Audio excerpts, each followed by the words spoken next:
بسم الله الرحمن الرحيم. الحمد لله نحمده ونستعينه ونستغفره ونؤمن به ونتوكل عليه ونعوذ بالله من شرور أنفسنا ومن سيئات أعمالنا. من يهده الله فلا مضل له ومن يضلله فلا هادي له، ونشهد أن لا إله إلا الله وحده لا شريك له، ونشهد أن سيدنا وحبيبنا ومولانا محمدا عبده ورسوله صلى الله تعالى عليه وعلى آله وأصحابه وبارك وسلم تسليما كثيرا كثيرا. أما بعد، فأعوذ بالله من الشيطان الرجيم. أأنتم أشد خلقا أم السماء بناها رفع سمكها فسواها وأغطش ليلها وأخرج ضحاها والأرض بعد ذلك دحاها أخرج منها ماءها ومرعاها والجبال أرساها متاعا لكم ولأنعامكم. فإذا جاءت الطامة الكبرى يوم يتذكر الإنسان ما سعى وبرزت الجحيم لمن يرى. فأما من طغى وآثر الحياة الدنيا فإن الجحيم هي المأوى. وأما من خاف مقام ربه ونهى النفس عن الهوى فإن الجنة هي المأوى. يسألونك عن الساعة أيان مرساها فيما أنت من ذكراها إلى ربك منتهاها. إنما أنت منذر من يخشاها كأنهم يوم يرونها لم يلبثوا إلا عشية أو ضحاها. صدق اللہ العظیم. حضرات سامعین کرام، پچھلے جمعے ہم لوگوں نے سورۃ النازعات کی تفسیر شروع کی تھی. یہ سورت مبارکہ 2 رکوعوں پر مشتمل ہے. پہلے رکوع کا ترجمہ اور مفہوم پچھلے ہفتے ہم لوگ سن چکے ہیں. آج انشاءاللہ اس سورت مبارکہ کا دوسرا آخری رکوع انشاءاللہ ہم اس کے ترجمے کو اور مفہوم کو سمجھنے کی کوشش کریں گے. اللہ تعالیٰ فرماتے ہیں أَأَنْتُمْ أَشَدُّ خَلْقًا أَمِ السَّمَاءُ بَنَاهَا. پہلے ایک مرتبہ ہم ان آیات مبارکہ کا ترجمہ سن لیتے ہیں، پھر انشاءاللہ ان کے مفہوم پہ غور کریں گے. أَأَنْتُمْ أَشَدُّ خَلْقًا أَمِ السَّمَاءُ بَنَاهَا. کیا تم لوگوں کو پیدا کرنا زیادہ سخت اور مشکل ہے یا آسمان کو پیدا کرنا؟ بناہا، جس آسمان کو اللہ نے تعمیر کیا. رفع سمکہا، جس کی چھت کو اللہ نے بلند کیا، اونچا کیا. فسواہا، اور اس کو بالکل ٹھیک بنایا. وَأَغْطَشَ لَيْلَهَا وَأَخْرَجَ ضُحَاهَا. وَأَغْطَشَ لَيْلَهَا، اور جس کی رات کو اللہ نے تاریک بنایا. وَأَخْرَجَ ضُحَاهَا، اور جس کے دن کو یا دن کی روشنی کو اللہ نے نکالا. وَالْأَرْضَ بَعْدَ ذَلِكَ دَحَاهَا، اور اس کے بعد زمین کو اللہ تعالی نے بچھایا. اخرج منها ماءها ومرعاها، اللہ نے زمین سے اس کا پانی نکالا. ومرعاها، اور اس کا چارہ نکالا. والجبال ارساها، اور پہاڑوں کو اللہ تعالی نے گاڑ دیا. متاعا لکم ولانعامکم، اور یہ سب کچھ اللہ تعالی نے جو کیا ہے یہ تمہارے اور تمہارے جانوروں کے فائدے کے لیے. فَإِذَا جَاءَتِ الطَّامَّةُ الْكُبْرَى، جب سب سے بڑا ہنگامہ برپا ہوگا، جب سب سے بڑا ہنگامہ برپا ہوگا. یوم یتذکر الانسان ما سعی، جس دن کے انسان یاد کر لے گا ان کاموں کو جو اس نے کیے. جو کچھ اس نے دنیا میں اچھے یا برے اعمال کیے ہیں انسان اس دن اپنے ان کاموں کو یاد کرے گا.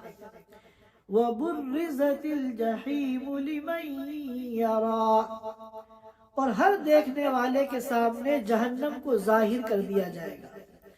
فَأَمَّا مَنْ طَغَى، بہرحال جس نے سرکشی اختیار کی. وَآثَرَ الْحَيَاةَ الدُّنْيَا، اور دنیا کی زندگی کو ترجیح دی یعنی آخرت پر. فَإِنَّ الْجَحِيمَ هِيَ الْمَأْوَى، تو جہنم ہی اس کا ٹھکانہ ہے. وَأَمَّا مَنْ خَافَ مَقَامَ رَبِّهِ وَنَهَى النَّفْسَ عَنِ الْهَوَى، اور جو شخص اپنے رب کے سامنے کھڑا ہونے سے ڈرا. وَنَهَى النَّفْسَ عَنِ الْهَوَى، اور اپنے نفس کو خواہشات سے روکا. فَإِنَّ الْجَنَّةَ هِيَ الْمَأْوَى، تو جنت ہی اس کا ٹھکانہ ہے. يَسْأَلُونَكَ عَنِ السَّاعَةِ أَيَّانَ مُرْسَاهَا، یہ لوگ آپ سے قیامت کے بارے میں پوچھتے ہیں ایان مرساہا، کب قیامت قائم ہوگی. فِيمَ أَنْتَ مِنْ ذِكْرَاهَا، یہ بات بیان کرنے سے آپ کا کیا کام، یعنی قیامت کب آئے گی یہ بتانا آپ کی ذمہ داری نہیں ہے، اس کا آپ سے کوئی تعلق نہیں ہے. فِيمَ أَنْتَ مِنْ ذِكْرَاهَا، اس بات کو بیان کرنے سے آپ کا کوئی تعلق نہیں ہے. إِلَىٰ رَبِّكَ مُنْتَهَاهَا، اس کے علم کی انتہا آپ کے رب کے پاس ہے. اس کے علم کی انتہا آپ کے رب کے پاس ہے. إِنَّمَا أَنْتَ مُنْذِرُ مَنْ يَخْشَاهَا، آپ تو یقیناً ڈرانے والے ہیں ان لوگوں کو، آپ تو یقیناً باخبر کرنے والے ہیں ان لوگوں کو جو قیامت سے ڈرتے ہیں. كَأَنَّهُمْ يَوْمَ يَرَوْنَهَا لَمْ يَلْبَثُوا إِلَّا عَشِيَّةً أَوْ ضُحَاهَا، جس دن وہ قیامت کو دیکھیں گے تو ایسا لگے گا کہ وہ یا تو ایک صبح یا ایک شام کے بقدر رہے ہیں دنیا میں. اسی طرح قبر میں جتنی دیر انہوں نے قیام کیا ہے وہ یا تو ایک صبح کے برابر ہے یا ایک شام کے برابر ہے. یہ ان آیات مبارکہ کا ترجمہ ہے. اب ہم اس کی تفسیر کو اور ان آیات کے مفہوم کو سمجھ لیتے ہیں. اللہ تعالیٰ فرماتے ہیں أَأَنْتُمْ أَشَدُّ خَلْقًا أَمِ السَّمَاءُ بَنَاهَا، جیسا کہ آپ حضرات جانتے ہیں یہ بات بار بار ہمارے سامنے آ چکی ہے کہ مشرکین مکہ کو سب سے زیادہ جس عقیدے کو ماننا مشکل ہو رہا تھا وہ عقیدہ آخرت تھا. کیونکہ وہ لوگ یہ سمجھتے تھے کہ جب انسان اس دنیا میں ایک مرتبہ مر جائے گا تو اب اس کا دوبارہ زندہ ہونا یہ بڑا مشکل بلکہ ناممکن کام ہے، لہذا وہ عقیدہ آخرت کو ماننے سے انکار کرتے تھے، اور وہ یہ سمجھتے تھے جب انسان ایک مرتبہ اس دنیا میں مر گیا تو اب مردے کو دوبارہ زندہ کرنا یہ ایک ناممکن کام ہے۔ تو اللہ تعالیٰ قرآن پاک میں جگہ جگہ مختلف عقلی دلیلوں کے ذریعے ان کو یہ سمجھاتے ہیں کہ جس اللہ نے پہلی مرتبہ انسان کو پیدا کیا ہے دوبارہ پیدا کرنا یہ اس کے لیے کوئی مشکل کام نہیں ہے۔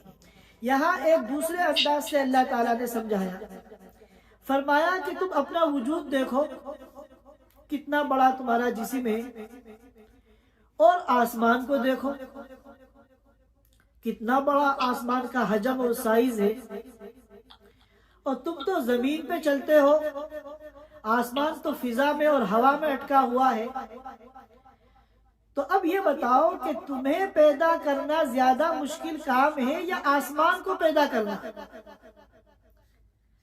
دیکھیے حقیقت تو یہ ہے کہ اللہ کے لیے تو سب برابر ہے، ایک آسمان نہیں کروڑوں آسمان بنانا اللہ کے لیے کوئی مشکل نہیں ہے، لیکن ان منکرین کی عقل کے اعتبار سے اللہ تعالیٰ ان کو سمجھا رہے ہیں کہ دیکھو یہ بتاؤ کہ تمہارا وجود اور تمہارا جسم پیدا کرنا یہ زیادہ بڑا اور سخت کام ہے یا اتنے بڑے آسمان کو پیدا کرنا زیادہ مشکل ہے؟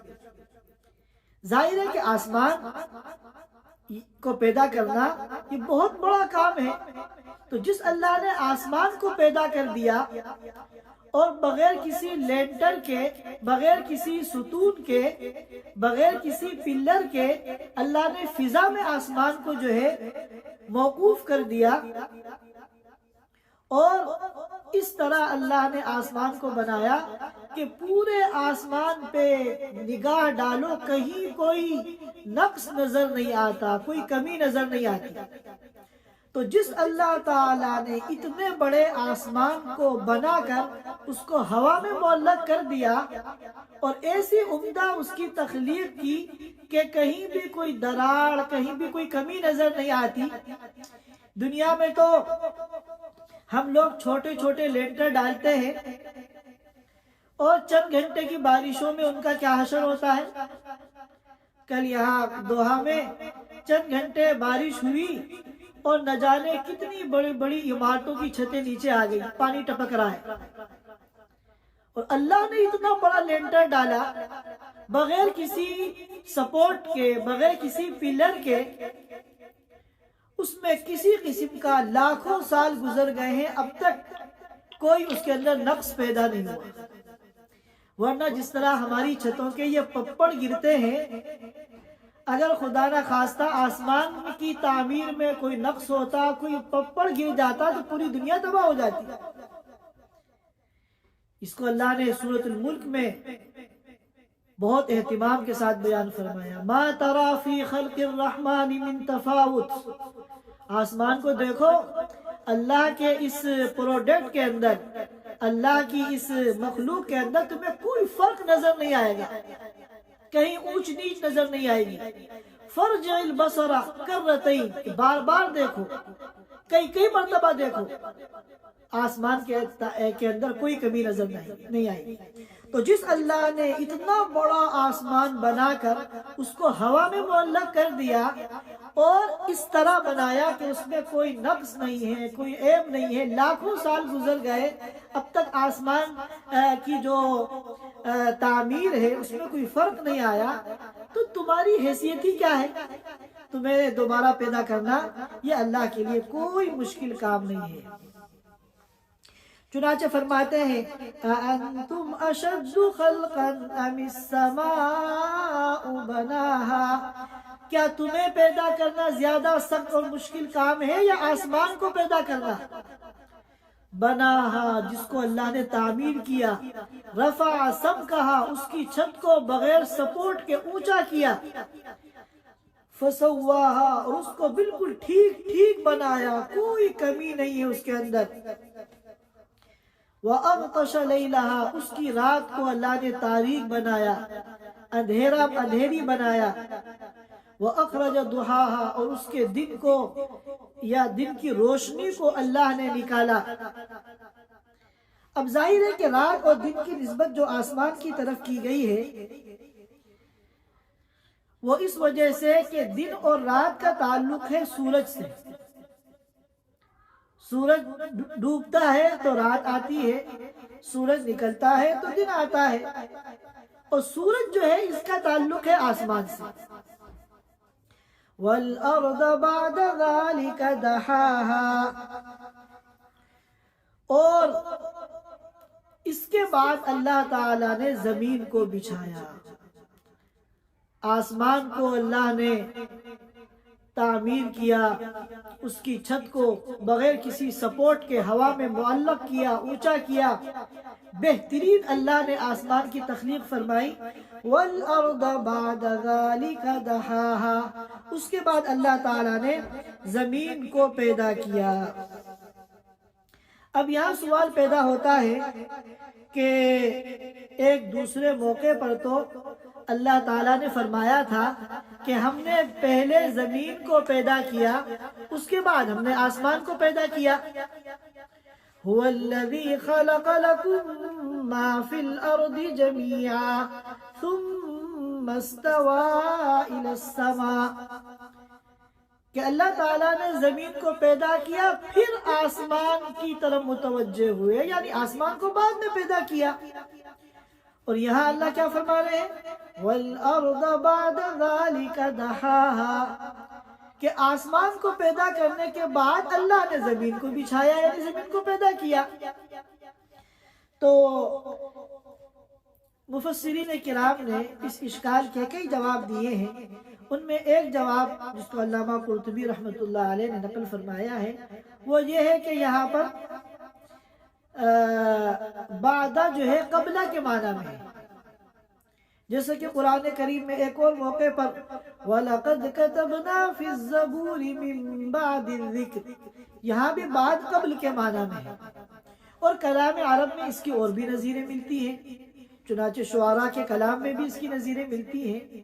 تو یہاں پر بعد جو ہے قبل کے معنی میں ہے کہ اللہ نے آسمان کو ایسے ایسے تعمیر کیا، اور اس سے پہلے اللہ تعالیٰ نے زمین کو بچھایا، یعنی زمین کو پیدا فرمایا۔ اخرج منها ماءها ومرعاها، اور زمین سے اللہ نے اس کا پانی نکالا، چشمے نکالے پانی کے۔